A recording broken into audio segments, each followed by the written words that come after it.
Hola otra vez, soy Natalie Hill, soy CTO de The Blockchain Challenge y en este video voy a compartir un poco sobre los casos de uso de finanzas, beneficios de blockchain sobre inclusión financiera. Lo primero que quería mencionar es que si bien toda la ola de startups e iniciativas que tienen que ver con fintech, con financial technology, como se le dice en inglés, han hecho que también uno de los focos principales de estas aplicaciones y de estas iniciativas sea la inclusión financiera. Si bien la inclusión financiera, en términos generales, puede referirse a bancarización, eso quiere decir que la gente tenga acceso a una cuenta bancaria en un banco tradicional y que pueda hacer transacciones ahí. Hay muchos más matices que tienen que ver con la inclusión financiera. Por ejemplo, en Latinoamérica, digamos, hay países que tienen una penetración de 50% de bancarización.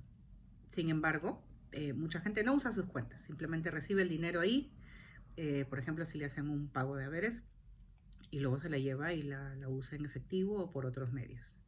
Entonces, finalmente no se le están dando acceso a otros productos financieros que podrían beneficiarlos. Entonces, sí es importante ver el rol que tienen otros, otros jugadores en el ecosistema, como por ejemplo esas compañías llamadas fintech que dan productos y servicios de manera más personalizada, algunos de manera más rápida, algunos con menores costos, pero siempre beneficiando más al usuario. Si bien los bancos tienen muchos más recursos y otras instituciones financieras también, pueden brindar también ese tipo de servicios, pero también obviamente tienen que moverse al ritmo de empresas más pequeñas como las fintech. Uno de los elementos que usa mucho las fintech para plantear productos y servicios es blockchain. Si bien las fintech tienen, por un lado, aplicaciones en celulares inteligentes, smartphones, y por otro lado también tienen aplicaciones en USSD, que es lo que se usa normalmente en los teléfonos que no tienen smart, digamos la parte smart, que son estos menús donde uno marca un número y el menú le va retornando. Eso está implementado hace muchísimo tiempo. Muchas compañías de telecomunicaciones también aprovechan eso para hacer, aparte de sus transacciones normales de recarga, de acceso a otros servicios de telecomunicación o hacer algunos pagos, también para manejarlos. Algunas compañías de telecomunicaciones, como decía, tienen algún tipo de billetera donde guardan valor. Si bien eso también es una disrupción y en África eso tiene muchísimos años y eso ha dado pie a que un montón de servicios sean provistos por compañías de telecomunicaciones, obviamente la regulación tiene que ver mucho ahí también, porque cuando es que uno se convierte en una institución financiera versus proveer servicios que sea una plataforma de pagos o que realmente uno no guarde ningún valor. Eso es una diferenciación importante porque lo que vamos a ver aquí es que cualquier tema que planteemos va a estar sujeto a regulación, sobre todo si tienen que ver con inclusión financiera. Obviamente, como estamos cubriendo varios países, la regulación es diferente en varios, pero lo más importante es que todas las regulaciones están alineadas a que uno, el usuario sea protegido como manera principal y segundo, que se mitigue el riesgo.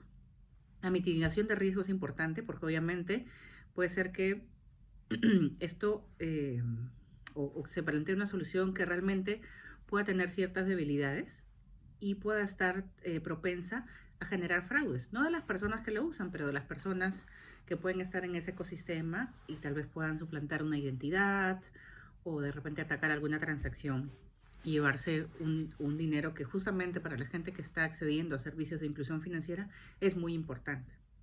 Entonces, aquí lo más importante también, como decía, es que la inclusión financiera tiene que ver con la bancarización, no siempre, porque la inclusión financiera en términos generales, como decía, puede ser que uno tenga acceso a una cuenta bancaria, pero la inclusión financiera también puede ser que yo tenga acceso a ciertos servicios que no tengo con una cuenta bancaria, como realizar mis pagos sin ir físicamente a algún lugar, recibir dinero también, no solamente localmente, pero del exterior, eh, y sin tener una cuenta, pero sí tener una identificación buena y un medio seguro para hacer mis transacciones.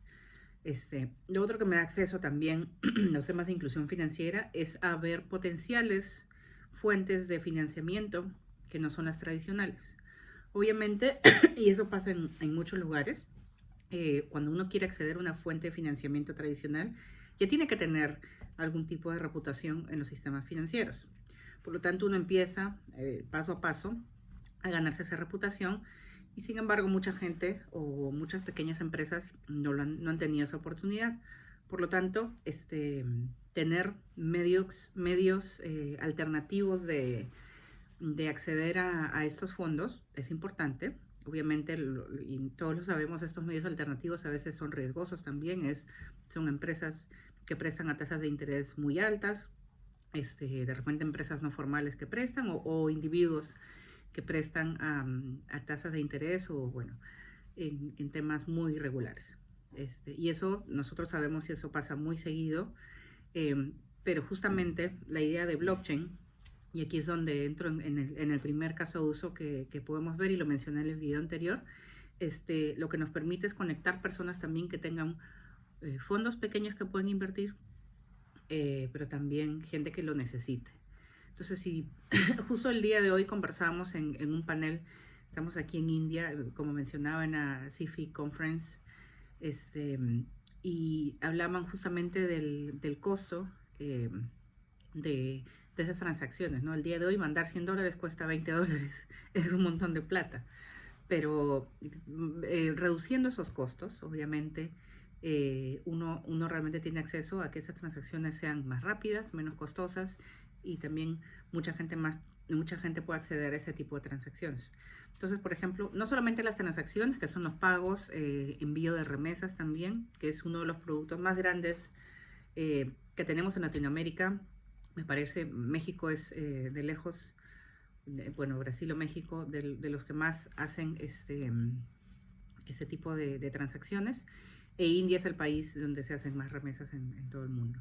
Entonces, ese problema está ahí, pero obviamente al tener, digamos, blockchain detrás con el tema de remesas, eso ayuda muchísimo, como había comentado antes, si la información está distribuida. Y hay una cosa adicional que sí debemos tener en cuenta, que es, en este caso para blockchain, cuando uno escribe hay dos características. Normalmente en los tipos de blockchain que son, digamos, alineados a los lineamientos originales, cuando uno graba algo no se puede borrar, eso quiere decir que es inmutable. Y número dos, que uno hace un consenso antes de escribir.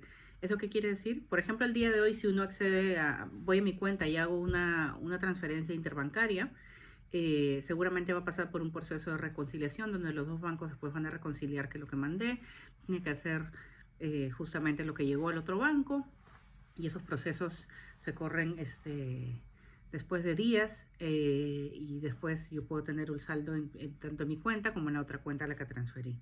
Y eso se demora un poco, ¿no? A veces esos procesos están siendo cada vez más automatizados, pero la reconciliación de todas maneras se tiene que hacer. Lo mismo cuando yo pago mi tarjeta de crédito desde una cuenta, ¿no? A veces esos saldos no se actualizan automáticamente porque justamente hay un proceso de reconciliación, y esos son ejemplos más simples, pero hay ejemplos muchísimo más complejos de los procesos de reconciliación que se hacen entre entidades financieras, son súper complejos. Entonces esos procesos de reconciliación no se mitigan, pero se evitan poniéndose de acuerdo antes de escribir. Y lo que se escribe no es que se escriba una parte aquí y una parte aquí, sino se escribe en lo que se llama un ledger compartido. Eso quiere decir que las dos entidades comparten un mismo, digamos, un mismo set de registros, y ahí se ponen de acuerdo antes de escribir. Ponerse de acuerdo antes de escribir, técnicamente, eso se demora más obviamente porque tenemos que buscar el consenso, que es justamente el concepto que quería explicar ahorita, ¿no? Que hay un consenso antes de escribir. El consenso, obviamente, en blockchain pues, hay muchas maneras de hacerlo. Tiene que ver también con identificar a las partes, pero también con mucho poder computacional para poder hacer esas validaciones rápidamente. Entonces, por eso es que obviamente blockchain también tiene sus limitaciones en términos de escalabilidad, porque si nos ponemos de acuerdo antes de escribir, tenemos que esperar que nos pongamos de acuerdo las partes, bien sea automatizadamente o bien sea manualmente. Entonces, esa parte también es importante de entender. Pero como decía, en esos dos conceptos, tanto de inmutabilidad como el tema del consenso, son importantes también para que, si tenemos lo que decía yo, ¿no? Este ledger compartido o este sitio donde los registros están siendo consumidos por ambas partes o por 3 partes o por 4 partes, esto, por ejemplo, el tema de enviar remesas se haga mucho más rápido, se haga mucho menos costoso y también esa información se pueda compartir en el resto de participantes de un consorcio, ¿no? De cualquiera que sea, o puede ser un banco por un lado, puede ser una casa que reciba las remesas y las pueda dar en efectivo o transferir a otro tipo de billetera electrónica o donde se quiera. Entonces, esto para mí es importante porque esto genera estos nuevos esquemas de valor, ¿no? El tema de remesas es uno, el tema que decía también anteriormente de tener comunidades que ya tienen confianza. De repente no son comunidades de 10 personas, son comunidades un poquito más grandes. Y pueden identificar adecuadamente a la gente tiene acceso a una plataforma, bien sea básica o un app, donde pueden hacer esas transacciones, pueden hacer trueques, pueden hacer una serie de cosas que obviamente el blockchain ayuda muchísimo a hacer la trazabilidad de esas transacciones, incluso teniendo, ¿no? lo que lo que viene a ser la aplicación de blockchain por excelencia, que son las criptomonedas. Incluso en algunos lugares, sobre todo donde hay gente desplazada, no se usan las remesas, pero se usan criptomonedas y billeteras de criptomonedas para poder hacer este envío de fondos y recolección de fondos. Y ustedes dirán, claro, las criptomonedas son muy volátiles, pero en algunos sitios, de repente el Bitcoin, que es de repente la criptomoneda más usada y más conocida, salió de $8,000, fue a 20,000 y volvió a 8,000, bueno, bajó un poco más. Esa volatilidad igual es difícil, digamos, de predecir. Hay una serie de factores, hay gente muy metida en ese mundo también. Pero la volatilidad que se tiene en comparación con otros elementos, por ejemplo, inflación en ciertos países que va hacia 1,000 puntos porcentuales, incluso así es más estable. Entonces, aquí es importante tener en cuenta que muchas de las cosas que estoy mencionando, si bien tienen una combinación de implementación técnica, son casos de negocio que tienen que tener muy finamente, sobre todo los que tienen que ver con inclusión financiera, cuentas en cuenta no solo la regulación que mencionaba antes, sino también las políticas públicas, y no solo de cada país, sino en general de Latinoamérica. Entonces, ahí es crítico que se piense cómo finalmente en lo que estamos planteando de prioridades para equidad, y no solamente para mujeres, pero en general, que una solución realmente pueda proveer valor, por lo que mencionaba antes, ¿no? En este caso, trazabilidad, que sea una manera más acelerada de hacer transacciones, que también puedan tener acceso a otras personas que el día de hoy no tienen acceso a ese tipo de transacciones, lo que es realmente el corazón de la inclusión financiera. Entonces, esos esquemas de valor, como decía, y ya para ir cerrando, tienen que ver con que yo tenga acceso, por ejemplo, a estas comunidades que mencionaba hace un ratito, que puedan prestar, intercambiar entre ellos. Mencionaba en el video anterior también que si eso está centralizado, obviamente el que va a sacar mayor provecho de eso es el que lo maneja, si quiere maximizar sus ganancias. La persona que lo maneja o la entidad que lo maneja también puede ser alguien sin fines de lucro completamente, que lo único que haga es facilitar y que realmente lo que haga es, obviamente hay un costo de operación, que eso obviamente se tiene que cubrir, pero también ayuda a maximizar la ganancia de cada una de las partes. Esta maximizar la ganancia de cada una de las partes es ya un poco más hacia el tema de microeconomía, pero tiene que ver con los incentivos de una cadena de valor o de 2 partes o de 3 partes para poder hacer la transacción por ese medio y no pasar por otro medio. Por ejemplo, ir a un banco a hacer una transferencia y recibirla en otro lado.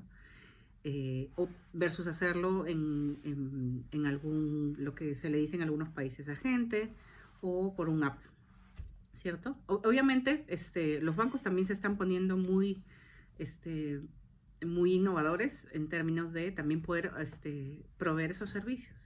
Y eso está bien, porque finalmente todo lo que se hace alrededor de pago, de inclusión financiera, finalmente, y tal cual como dice la regulación otra vez, la idea es proteger al usuario, darle a los usuarios y a todo el mundo muchas más opciones para poder hacer pagos. El día de hoy, muchas de las cosas que tenemos, desde el pago de nuestro celular, de nuestros servicios, todo está en línea. Entonces, no debería ser un impedimento para la gente poder acceder a esos servicios, los que mucha otra gente tiene acceso. Entonces, yo quiero que este video concluya con que ustedes piensen en algún caso que hayan visto donde esos temas, bien sean de una comunidad donde la gente se tiene confianza, donde hay un tema de alguna población o de algún grupo de mujeres que realmente se le facilitaría la vida con este tipo de soluciones. Las que les doy son un ejemplo, pero hay muchísimas más que ustedes pueden crear. Y les dejo ahí esta reflexión que tiene que ver con que realmente hay cosas que son muy simples, como por ejemplo que alguien de repente tenga vive en un sitio muy lejano e igual tiene que pagar sus servicios y tiene que ir muy lejos para pagarlos. Si se ahorra un día de hacer digamos esa transacción, o ese cobro o lo que tenga que hacer, eso tal vez le cambie la vida. Entonces, lo más importante que quiero que dejarles la reflexión, como decía hace un ratito, es que realmente piensen que no tiene que ser una cosa súper compleja, no tiene que ser algo que cubra toda Latinoamérica, que cubra una región, pero algo que realmente se pueda encerrar en tener una población, foco. Puede ser, como les decía, una población rural, puede ser un grupo de artesanos, puede ser lo que ustedes quieran. Que realmente se enfoquen y vean, ¿sabes qué? Algo tan simple como hacer esto, les ahorra un día al mes, por lo tanto un día al mes aumenta su productividad y realmente les hace poder acceder a otras cosas que no podrían si no tuvieran eso en particular. Lo otro que les quería comentar es, no necesariamente tiene que estar automatizado o implementado tecnológicamente de punta a punta. Si ustedes utilizan alguna tecnología, blockchain en este caso, en alguno de los puntos, y eso realmente ayuda a que hacia el final esa persona se vea positivamente afectada, eso también vale. ¿Okay? Entonces es importante que piensen que a veces no todo tiene que estar, la gente de tecnología como yo a veces estamos muy tentados de poner cosas que son necesarias y otras porque realmente son muy chéveres. Entonces lo importante es que se enfoquen en la población y que vean qué es lo que les agrega más valor. Ojo que muchas de las cosas que se van a evaluar en las soluciones tienen que ver con que sea una solución simple, que esté bien armada, bien pensada, pero que cause el mayor impacto. Entonces yo les llamo para que ustedes piensen sobre eso y realmente yo creo que muchos de los equipos que se están formando tienen mucho potencial porque tienen gente de varias áreas, de diferentes perfiles que realmente pueden llegar a una solución así. Con eso los dejo. Este capítulo fue sobre finanzas, beneficios y casos de uso para empezar para no bancarizados, pero la inclusión financiera es importante. Y bueno, puede ser, como les decía, alguien o un grupo de personas o ustedes mismos. Hay muchas cosas que se pueden hacer con un poco de creatividad. Con eso los dejo. Muchas gracias y vamos a seguir publicando los videos esta semana y esperen también el resto de videos que son un poco más técnicos y hay cosas que ya estamos subiendo a la página. Entonces revisen los links, es bien importante. Y ya saben, todos en el Slack y ahí seguimos respondiendo preguntas. Muchas gracias y nos vemos mañana en otro video. Chao.